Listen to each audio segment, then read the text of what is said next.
talk to me about why you have a tray. Yeah, walk through it. Yeah, because in our office we have 2 trays. By the way, I knew that was coming. Yeah. So what's on your tray? Our setup, everything, pretty much. And then we'll put on his tray, like the basic. And and then our different instruments on our side. So okay, so are instruments in bags or in no, cassettes? so it's in a tin, like a tin. A tin. Loose? Loose in the tin. Loose in the tin. Okay. Oh, I see where you're going. Go ahead. Yeah, it's fine. Go ahead. So, tray oftentimes has a lot to do with it has borders, so things don't roll off. And that sometimes is a factor of how instruments are homed. So remember, I use the term cassette. You close the cassette, you bring the cassette to sterilization, you don't get hurt. That's what we were talking most of the time, that Yeah. you have a space for each instrument so you know what you're missing. Right, you know it's missing, you know it's there, everything has kind of like a place, right? So I do a little jig during training. They've all seen it. They think it's hilarious. Every item has a slot, and every slot is full. Remember, you saw it on YouTube. You were repeating it. It's almost like I'm a famous music star. Every item has a slot, and every slot is full. So Millie, Michelle, if I was to say to you that you don't have to do a tray setup, wait, what? And you could actually set up as the patient is seated, as you're having conversation. How much people, how many people did you all see out there?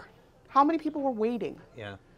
While we stood there for possibly 7 to 8 minutes, maybe a little less, Right. aside from Brad coming in after, which counts as a patient, Monica came through that door.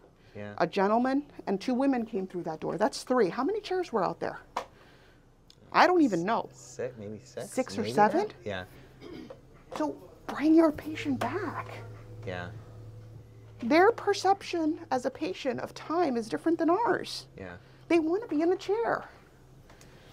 You know, we often talk about, you know, the assistants going back to the room to set it up so that they can bring the patient back.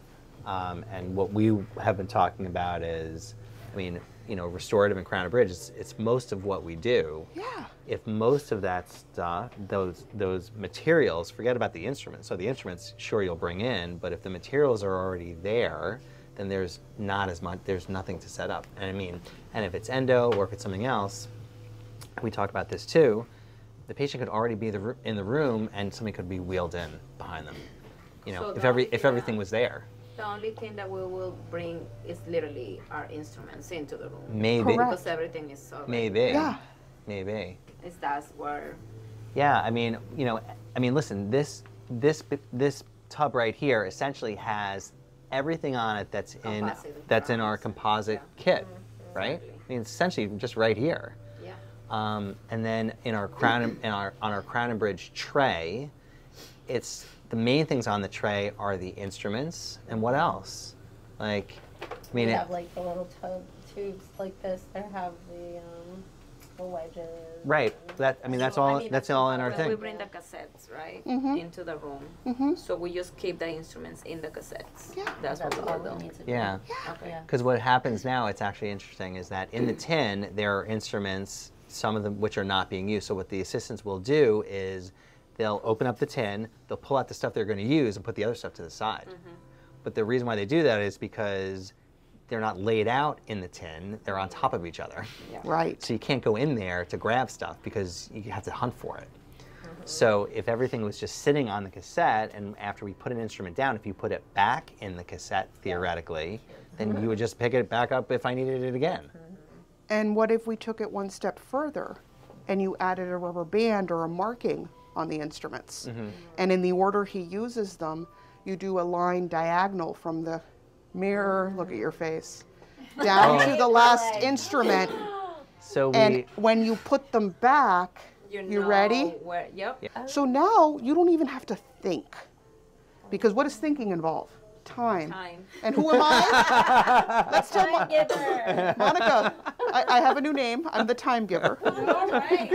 I'm gonna make note of that. we're gonna give you So we're gonna gift. give you a name tag. We're gonna get a name tag. When we gift you time, fine. You don't have to sit there trying to figure out which instruments you like, which ones you don't.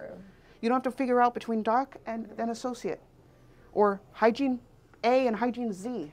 If hygiene Z doesn't like a certain thing, well, that's fine. They can put it aside.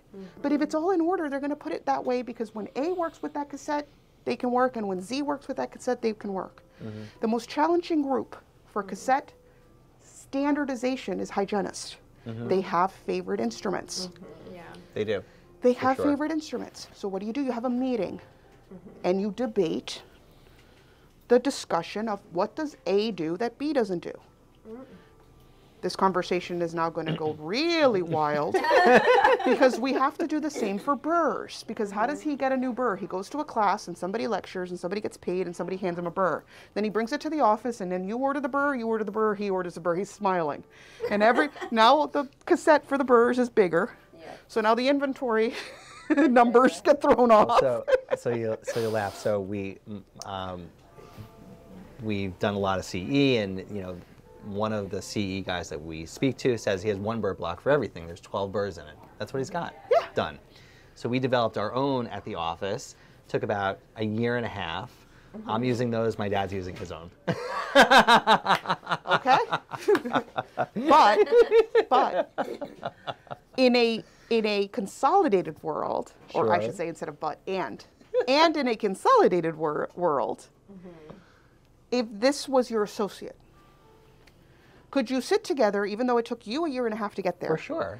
And see the two burrs, and here's how I would do it. I would put them on a sheet of paper. Take a piece of regular tape down the middle and look at which ones do similar cutting.